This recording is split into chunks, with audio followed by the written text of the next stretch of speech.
ক্ষমতাচ্যুত ও পলাতক স্বৈরাচার শেখ হাসিনার সঙ্গে দেখা করতে তার ছেলে সজীব ওয়াজেদ জয় গিয়েছেন ভারতে, কিন্তু এই সাক্ষাৎ যতটা না প্রকাশ্যে তার চেয়ে অনেক বেশি রহস্যে ঘেরা। দিল্লির এক সুরক্ষিত গোপন জেরায় মা ও ছেলের এই রুদ্ধদ্বার সাক্ষাৎ। প্রশ্ন উঠছে, এটা কি শুধুই পারিবারিক সাক্ষাৎ, নাকের আড়ালে তৈরি হচ্ছে ভবিষ্যতের কোনো নতুন রাজনৈতিক সমীকরণ?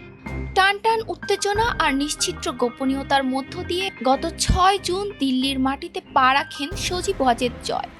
লক্ষ্য ছিল একটাই, অন্তরীণ থাকা মা শেখ হাসিনার সঙ্গে ঈদ উদযাপন। কিন্তু ভারতীয় নিরাপত্তা সংস্থা এবং আওয়ামী লীগের সূত্রগুলো বলছে, এই সফরের পরতে পরতে জড়িয়ে রয়েছে নাটকতা। জয়কে বিমানবন্দর থেকে কোনো ভিআইপি প্রোটোকল দিয়ে আনা হয়নি, ছিল না সামরিক পোশাকের রক্ষী বা পাইলট কারের বহর, কিন্তু ছদ্মবেশী নিরাপত্তা ছিল কঠোর।